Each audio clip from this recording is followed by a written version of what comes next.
The wind that night was wild, the kind of wind that makes you wonder if maybe the city itself is trying to swallow you whole. You know what I mean? That's the sound I remember most from that night outside ST.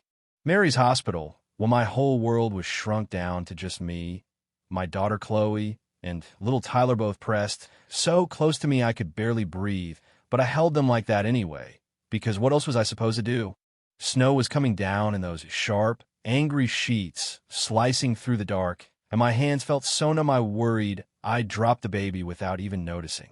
Chloe's lips were turning blue, her voice shaking as she whispered, "Mommy, I'm so cold," and there was nothing I could do except hold her tighter, praying my body heat was enough.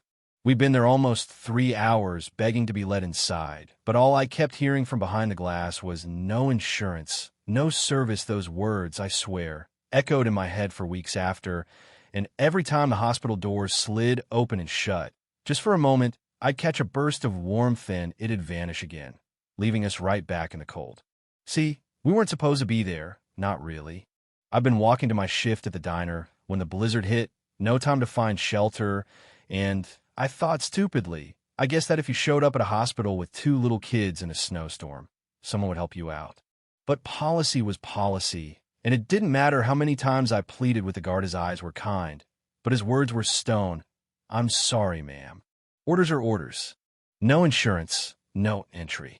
I think that's when I started to laugh, but not in a funny way, more like the universe had made me the punchline and forgot to let me in on the joke. I felt myself getting weaker, legs shaking, and Chloe was barely standing on her own, so I just tried to keep them upright, leaning into the brick wall while the snow piled up around her feet. "Mommy, are we going to die?" Chloe asked me that, her voice so quiet I barely heard over the wind, and I lied to her face. "No, baby, Mommy's going to figure something out," but I wasn't so sure anymore. Tyler had stopped crying by then, and I was terrified because I'd read somewhere that sometimes hypothermia makes you feel warm right before you slip away. I tried to stay awake, tried to tell myself over and over, "Don't fall asleep, don't fall asleep," but my eyelids felt like bricks. It was then, when I thought I might just let go for a second, just one blessed second of rest, that help finally came, though not from any place I'd expected. I didn't see him at first, just heard boots crunching in the snow, then a man's voice, urgent but gentle, asking if I could hear him. His name was Gabriel Morrison, and in that moment, he could have been an angel or the devil, and I wouldn't have cared, so long as he could get my kids out of the cold. Turns out, Gabriel was just a regular man, a rich one, sure, but not the kind of rich that makes you hate him on sight. He threw his own coat around me and the kids, called out to someone on his phone, "DR. Rodriguez, emergency at the main entrance. Family with severe hypothermia. I'll handle the costs. Just get out here now." He didn't care about insurance, didn't care about policies, just wrapped us up and held us close until the ER team rushed us inside. And all I remember is that dizzy, burning rush of heat as we crossed the threshold, and I finally let myself believe we might actually make it. That's not where our story ends, obviously, or I wouldn't be telling it. You ever notice how sometimes the people who help you most aren't the ones you expect? While I was recovering warm, dry, my babies tucked up safe at last, Gabriel kept checking on us. I'll never forget the way he listened when I told him how he ended up outside the hospital, how I'd lost my job, lost our insurance, lost everything except my kids, and my will to keep moving. He got this look on his face, kind of haunted, and told me about losing his own wife, Caroline, because she couldn't get the care she needed in time. Maybe that's why he helped, or maybe he was just tired of seeing good people get crushed by the system.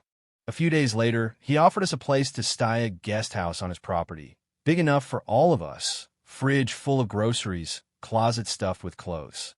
I wanted to say no, pride screaming at me and not to trust it, but one look at Chloe sleeping peacefully for the first time in weeks, and I caved.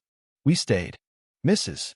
Chin, his housekeeper, doted on the kids like they were her own grandbabies, and for a minute, life felt almost normal.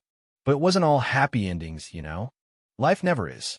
My ex, Derek, the kind of guy who'd disappear for years then show up out of nowhere, smelling trouble, found out I was living in a nice house, accused me of running off with some sugar daddy, tried to worm his way back in.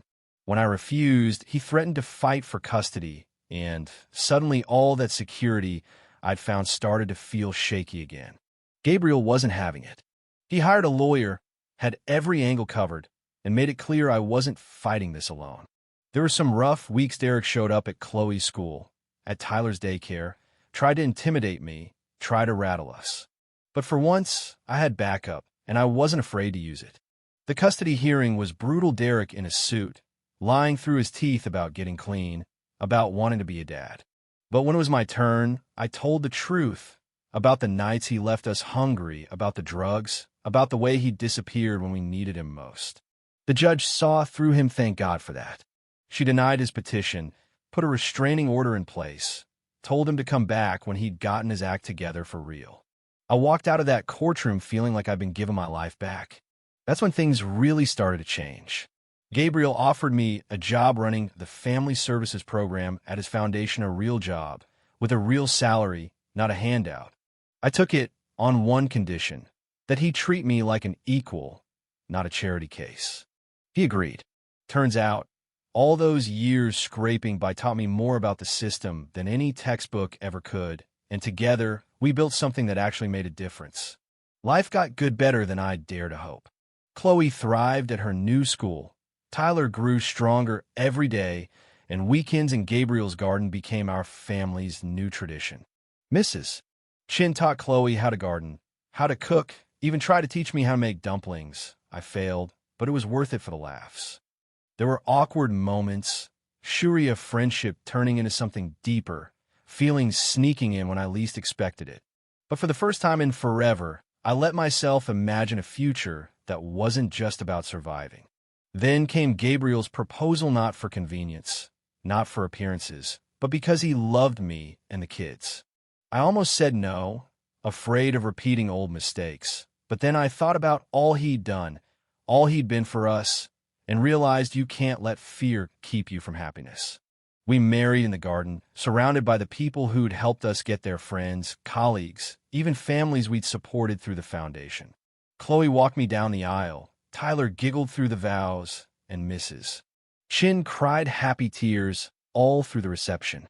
Now, a year later, we're settled into our new home, the foundation thriving, our family stronger than ever.